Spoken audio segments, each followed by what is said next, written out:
I spoke with climate scientists and skiing professionals in our region about how a warming climate could forever change our winter sports. When you think of winter sports, your first thought may be of skiing and snowboarding at your local hill. Once the temperatures drop, it's time to hit the slopes.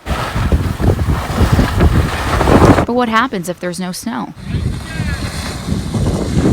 Nearly all hills and ski resorts in the Midwest have to make their own snow, but they need the perfect conditions to do so. Our magic number for making snow is 28 degrees. We have 5 huge pumps in the Mississippi River that we pump through 72 guns on the hill here to make snow. So once we get that magical number, we can make a lot of snow in a hurry. And with conditions like these, it's perfect for snowmaking and maintaining the snow. But if it gets a little too warm, that's when they face some challenges. Temperatures are trending to be above average during our winters, and it could lead to ski resorts temporarily closing, something Chestnut Mountain experienced this season. We opened for the first couple weekends, and then we did have to shut down because of the weather, and so we did have to close for a little bit. Now we're open 100%. All our runs are open. Our base is well between 40 to 60 inches. Stoffragan says the mountain tries to make as much snow when that magic number of 28 degrees hits, but it needs enough to weather through the warm spells. With above average temperatures likely to stick around, his mountain and others are working overtime to keep snow on the ground all winter long. Winter is shorter. And already in the last 60 years, we've seen roughly 5 degrees Fahrenheit warming of our winters on average.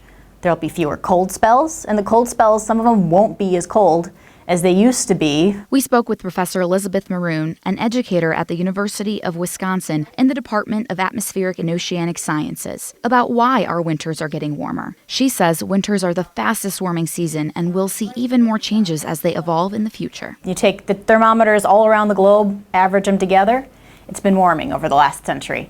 It's been warming about 1 degree Celsius, so that's roughly 2 degrees Fahrenheit. In fact, these warm conditions will begin to impact winter sports in a number of ways, according to Maroon. From seeing less natural snow to fewer cold spells to even a shorter winter season. That's the big issue, is that it's getting warmer. So you're going to have the start of your winter recreation season is going to move up, and you're going to be melting out sooner. So you're going to shrink the time you have available. While man-made snow is a fix for our warmer winters now, it isn't a long-term solution. Without the right conditions, that snow can't be made, and slope season will be cut short, something we are already seeing in parts of the Midwest. For instance, I grew up in St. Louis. My parents are volunteer ski patrollers, the local hill there.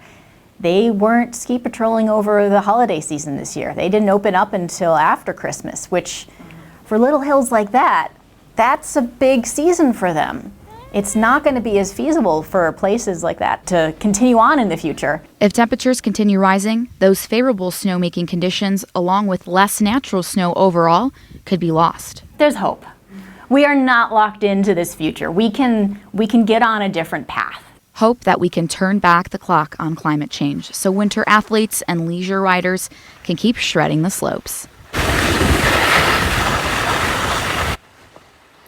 Climate scientists like Maroon say that we must act now, not only to help climate change, but also to help keep these winter sports alive. Things they suggest doing are using clean energy in your home to shrink your carbon footprint and vote for green policies.